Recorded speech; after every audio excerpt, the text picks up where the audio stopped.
I'm going to tell you right now,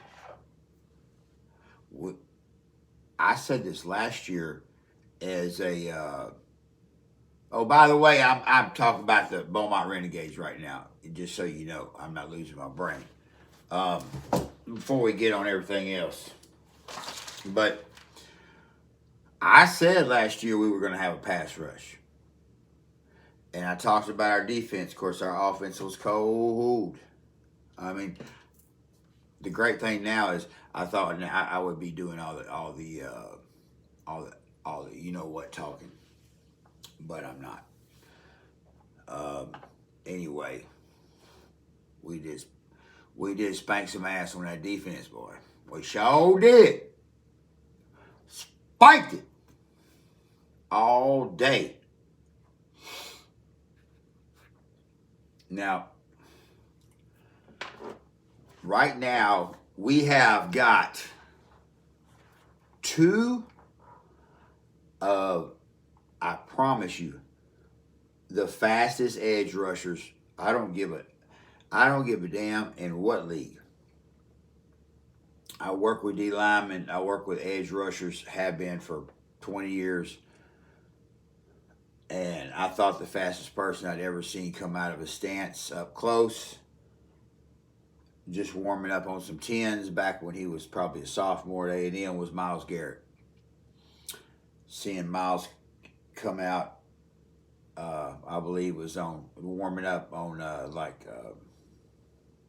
maybe the 6th sprint, or not sprint, but just a little biomechanic warm up.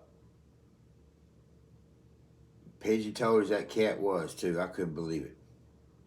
But damn, I remember looking to my left and my right, and I had to breathe. I was like, where was you made, man? Anyway, we got two guys right now, okay? I'm just going to give you a little rundown. We got, I ain't going to say no names, but we got a 6'4", about 6'4", 6'5"-ish, about 270. And I'd like to show you with my phone because I can't figure out how to do anything. But you know what? That's all good. Because I ain't no tech person. But I'm going to try. I'm trying to be. I'm trying to figure all that out. But anyway, this guy, one of our guys we signed is about 6'4", 6'5", about 270. And you can laugh, you can do whatever. I don't give a damn. I would have told you were a liar back in the day. But you got these edge rushers running some of these unbelievable times now. And when I say unbelievable, I'm talking about unbelievable like this is a cornerback time. A cat runs a 10 and faster than all but 3 DBs at the combine this year at 6'4", 270. So to say he comes out off the ball like a damn shotgun, like a shotgun shooting out of a damn barrel is an understatement. On the other side, we got one of my guys. Well, matter of fact, I represent both of them. Anyway, we got Mr. Henry Kellogg, who led the AFL in sacks a couple years ago, and was on ticket for that last year. He ended up signing with the IFA, which I kind of thought was, anyway. He hadn't played outside ball in a couple years, and what we were trying to do was trying to get let him get a little feel of that and stuff like that, because he had a 7-sack performance in one game, year and a half, not this season, but the season before. I don't care if you're playing against if you got a tree sitting there just blocking you, and you got to take a chance on a fullback or a running back coming at you, if coming off the edge. 7 sacks is impressive, okay? and it was at AF1. Um, Henry's about 6'3", 255, 260. Uh, Henry's a 4'6" guy. The gentleman I was just talking about, I can't mention his name yet because of some of the signing issues and all this stuff that we got. Not that we have issues or anything. I'm just saying that right now it's kind of a free for all in indoor football on who a lot of guys get, and it's probably best we keep some names under because we don't need any issues of people crying on why we got somebody or whatever it is. But you know how it goes. Hate on the most loved. But now, I just wanted to thank everybody. Again, our fans and stuff this year. Y'all were incredible. We hope them seats are packed a lot better this year. We showed everybody that. I mean, what better product do you want to feel? Anyway, this year is gonna be definitely the test of tests. We come out there and we win the AFL, or when we do, what are we going to do from there? I don't know, tell me. Just be like the Patriots was and the Cowboys back in the days and the Steelers. Just keep on getting big old rings. No. Anyway, pass rush is extreme. Mac linebacker, okay? 6'4", 255, 4'5" guy. Okay.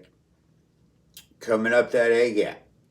Aha. Also, we got my boy, Mr. Jeremiah Spicer coming down in Beaumont, Texas. Jeremiah, I'm gonna welcome you, son.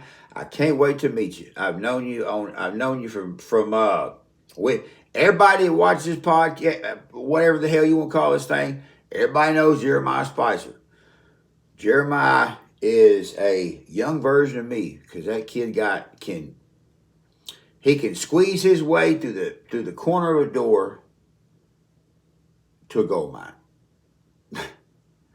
Jeremiah has had workouts and waiver workouts and stuff with I believe it was San Diego or the Rams or maybe both, but he was drafted in the XFL in 2020.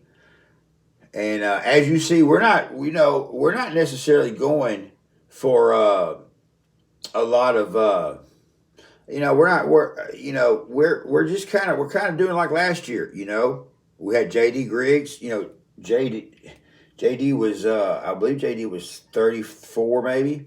JD was a badass. JD could play. JD didn't lost a step yet. And but you know how it is, when teams win and stuff, everybody kind of, sometimes it tends to, it's almost what can you keep together? What can you keep together? Right now, I don't know. I've got some, Metarai is, we got these futures deals in the CFL with some of these guys. We're just going to have to see. From my understanding, we're all starting kind of around the same time and stuff like that. So, I don't really know how that's going to work yet. I would love to see Metarai back. But, Metarai, there's nothing else to prove. There's nothing else for him to prove in arena football. I mean, he played Mac linebacker at 285 pounds. When he was with Salina under Coach O'Neal, who's my boy, by the way. Give some props out to Coach O'Neal today. But, and then, the thing is, he doesn't know this yet. I don't know if he's going to, but, I'm still going to go after one of my boys. I got one of my clients, Freddie McGee. Freddie had 11 or 12 picks in arena football. Y'all don't understand. See, some people might say, "Oh, it's a small field. It's a little box and stuff like that." But what you don't realize is that little small box is hard as hell. To see, like, you see what Carl Robinson III did this year as a quarterback. Carl told me I'm a pocket passer. I was like, hell, you are a pocket passer. He is. The kid is. But let me tell you something else. His ass, to be able in that small of an area, just like the Neal brothers too, and just like Vince, and all these, hey, and our running backs. Let me tell you something. You people out there, 11-man football and stuff, and y'all see that small field and think something easy. Ah, man, I would bet. I would be taking bets. I would be the bookie of the day on every one of them. I would take those bets. Let me tell you something. Bring your ass out there and try to intercept a pass. Try and try to be a receiver. Try to be a quarterback, running back. You don't have that far to run. You take a little slant, bip. I mean, don't talk it till you walk it. That's the name of the game. Don't talk it till you walk it. But Freddie McGee's a guy. Freddie McGee's been playing for Coach O'Neal up in Salina for a couple years.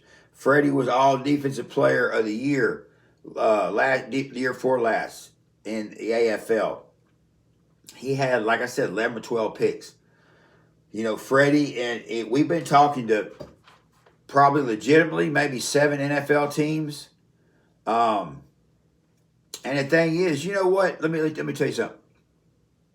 And I'm saying this because if Freddie is not on the NFL team this year, I won't have to talk him into coming to us.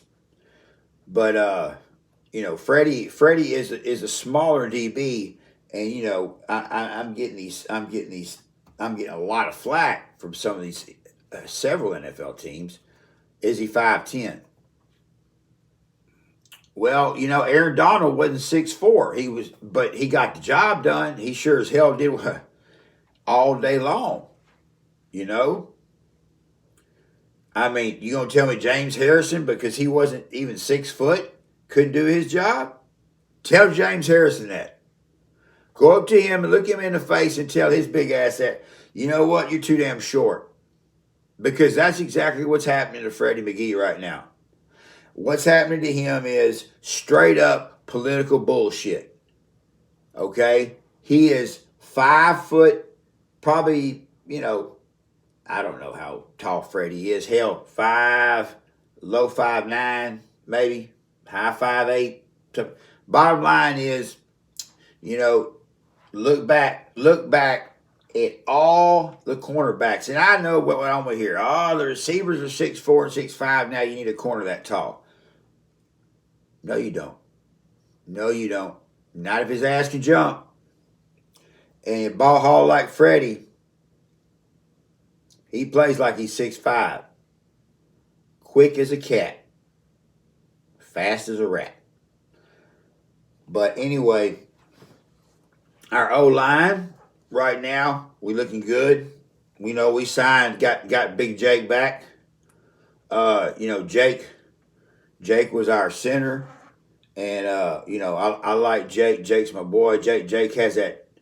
Jake's got there's some of these guys that, I'm glad to have back. I'll be honest with you, but, as their agent, we've had a lot of knocking on doors, but it's like on our door. But everybody wants to offer these damn future contracts. And in this case, I'm not talking about the NFL. I'm talking about, Canadian League. Futures deals, Shout out to my boy, DJ, John, Walden, getting a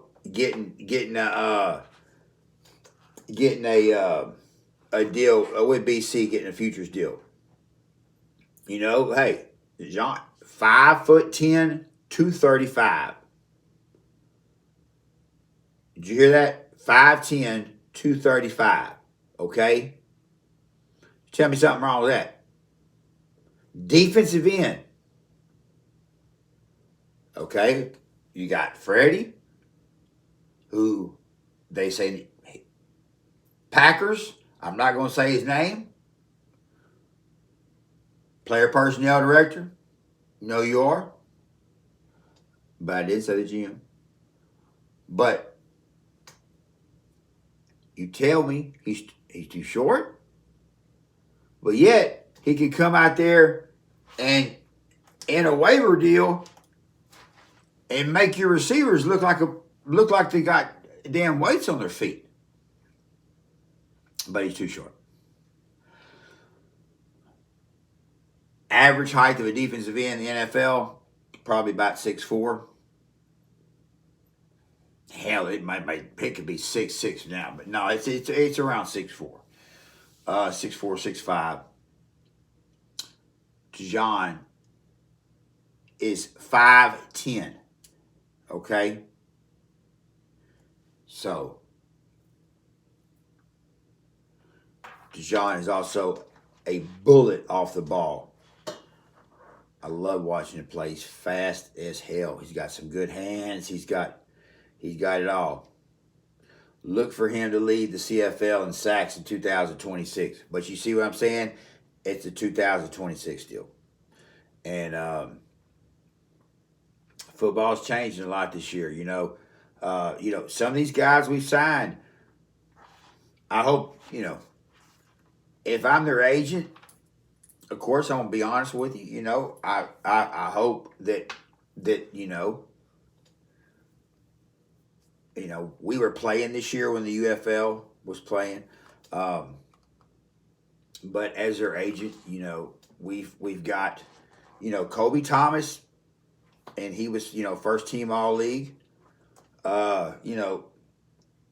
Kobe played in the USFL 2023. And he didn't just play, he flat out dominated. And he started, I think he was 22, 23 at the time.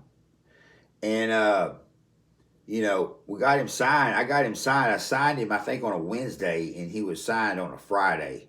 And that's not on me saying what a great agent I am. It's just on getting his the right person, seeing the right fit.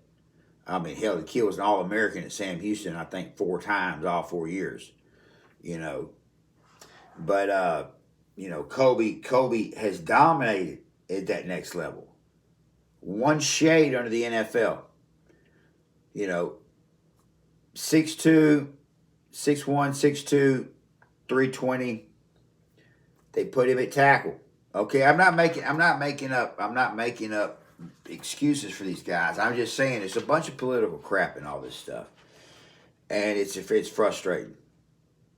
But anyway, that is my take on football for this morning. Okay?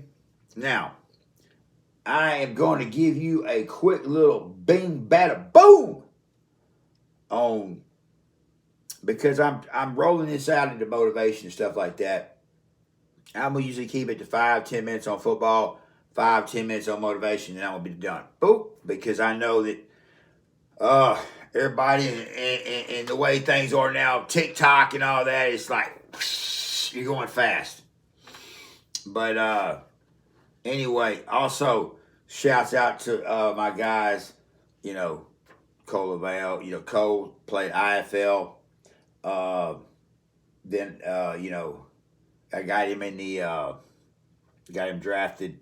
Well, he worked his ass off, but through my contacts, he was drafted with San Antonio back in 23, and with the Brahmas, he had dominated the hell out of that for 2 years. Thing is, he actually got cut in the first at the last cut when he was a rookie, and called me up, and we talked.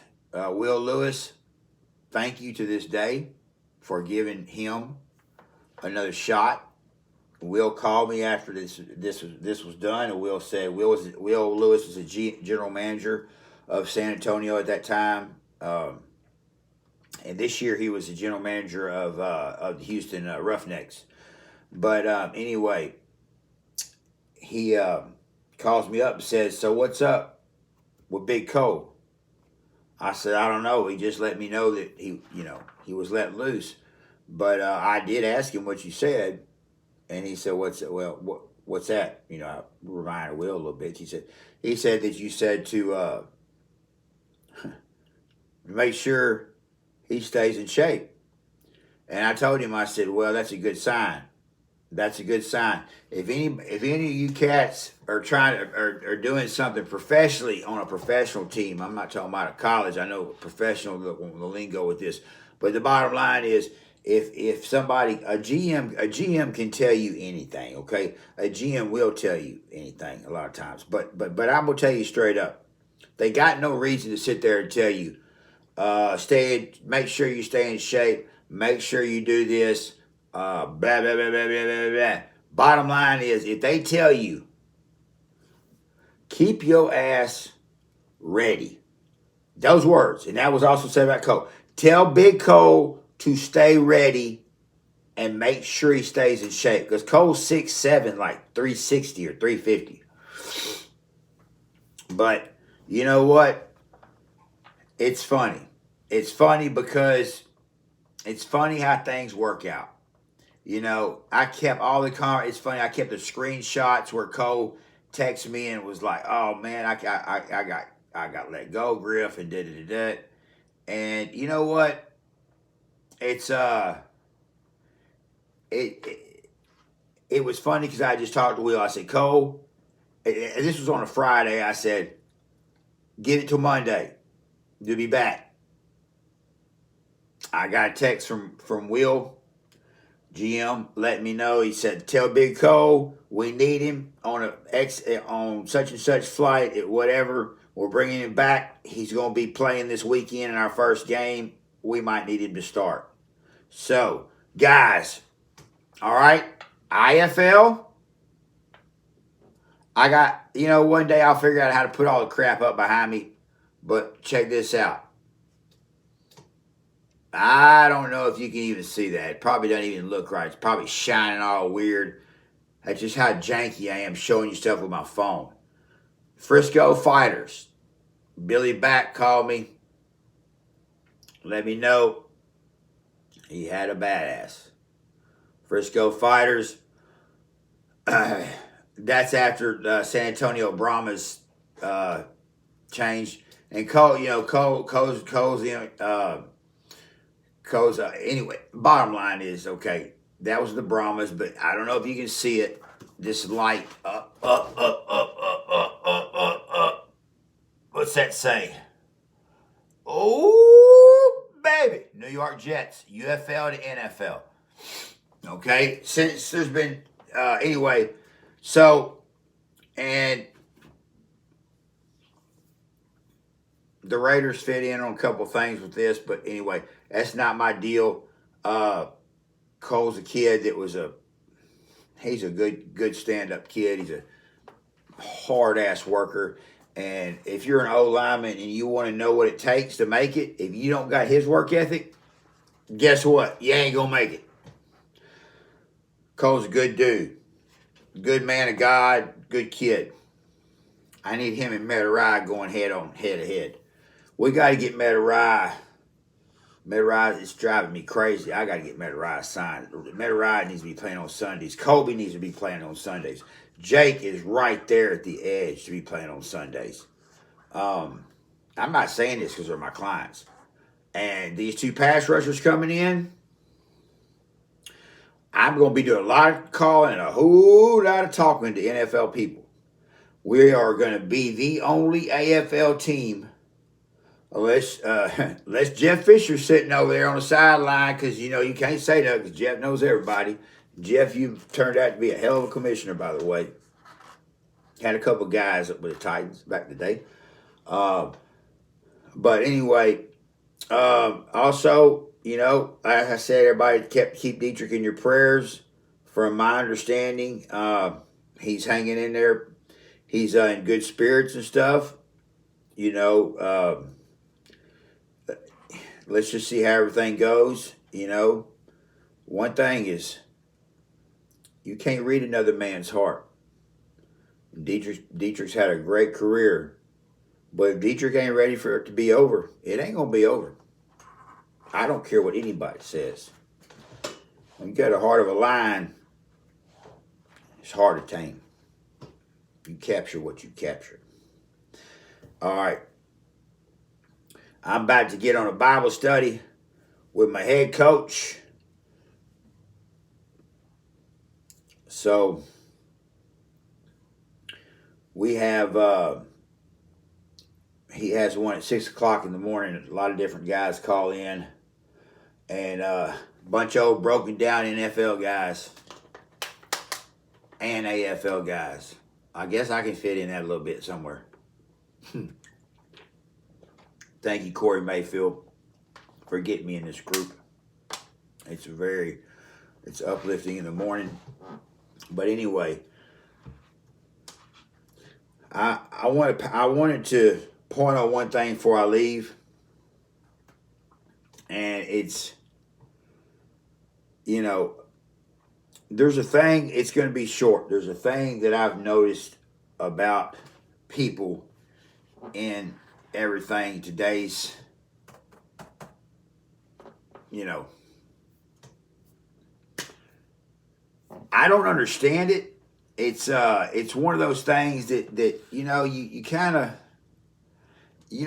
just try to figure it out, but you don't know why. But you know, there's many people out there that are driven by fear. You know, I mean, their fear can be a result of some kind of traumatic experience, or, I mean, hell, we got all kind of reasons why we got fears. But you know, unrealistic expectations. You know, growing up in a high controlled home, you know, basically. I mean, one that's just, you know, you got a narcissistic type person running everything, and but anyway, some people think just because of, you know, genetic predisposition that they're screwed. But, you know, God bless you. You know, if you don't figure out you can't be different than your parents, God bless you. We're all made as our own. Regardless of the cause, fear-driven people often miss great opportunities because they are afraid to venture out. That right there is my main thing that I tell my son, my 13-year-old son, who I'm so proud of, who is showing out now that he might be a little baller in football, maybe. I don't know. I'm proud of him. He had a good little game the other day. 13 years old.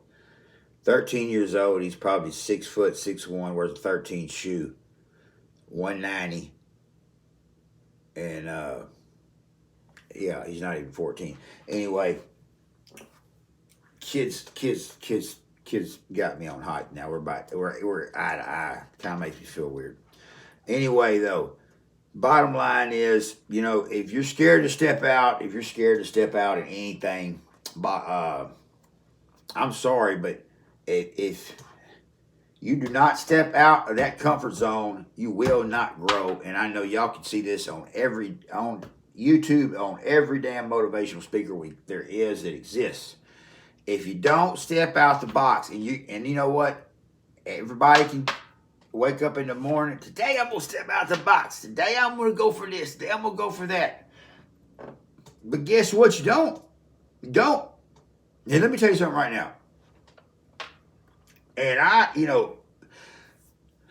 keep saying all the time, when my book comes out, you know, I think it's gonna be this and this. Okay, you know, I have a past on some stuff, you know, that I think a lot of people will relate to. I also think people that are judgmental may look at some stuff away, but you know what? I don't care about that, because I have, you know, a nice little phrase for anybody that, and you can kiss my ass, because I'm going to be straight with you. I don't care. You know, there's one being, one ultimate of what it matters, and that's what God, and that's who I care, who judges me. I don't care about man. You can judge me all you want. You can dislike me. I don't give a damn. Trust me, I do not. But if you don't step out of your comfort zone, you're not going to grow. Okay, you know, I don't know what you call me, but a write-up thing was entrepreneur. Okay, whatever. I guess you entrepreneur, you work for yourself, you make money here and there, blah blah blah. But bottom line is, I don't know when my next check's coming in. You know, you have to create opportunities. If you do not create opportunities to advance yourself to the next level of what you're trying to do, then what in the hell are you talking? I'm going to open up this. I'm going to do that. I'm going to have this. You know what? Don't come around me if you just to talk. I talk all the time. I don't shut up. I just keep on just blah, blah, blah, blah, blah, blah. But you know what? Do not come up to my ass and tell me about all this stuff you're going to do if I already know that you just a sayer and you ain't no doer. Okay? Because I am going to call you out on it. Because anyway, I can't make people a certain way. All I can do is help you. I can try to help you a little bit, and that's it. But you know what? Bottom line is, if you're fear driven, you know, you're going to play everything safe in life. You're going to play everything safe. You know, I mean, you know, my generation. I'm 52 years old. My generation. Our parents, you know, pretty much brought us up and stuff. You know, the thing is, you know, you want to have a guaranteed check coming in. You want to have a benefits, everything. You know, I get it. But I have never seen a business where a man works for another man. It doesn't make the other man rich. And just take whatever's left over for himself. That's how business is. They don't teach us this in school, you know. And so they don't want you. They don't want you to know it. They don't want you to know it. They want the whole banks to run the system. I'm not getting into that right now. Dear gosh, no. All right. Got people that are scared and people that are driven by fear. Okay. Instead, they don't just play it safe. Okay. They avoid risk and trying to maintain the status quo.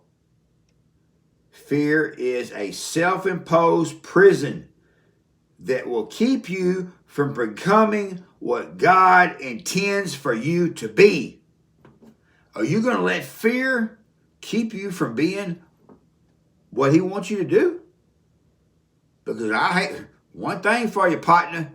If you are, get coward tattooed on your forehead. Because if He wants you to do it, you're not doing it over fear. Look, you better learn how to eat fear like a damn piece of steak. You know, bottom line is the Bible says, well-formed love vanishes fear. Since fear is crippling, a fearful life, fear of death, fear of judgment, is not yet fully formed in love. None of those words even fit in that last four-letter word. I had to go LOVE count. Anyway, tomorrow I went a little long today, 34 minutes, and this is not gonna get a bunch of views. It's too dadgum long. I'm gonna try to keep them longer. I'm gonna cut up some shorts. But anyway,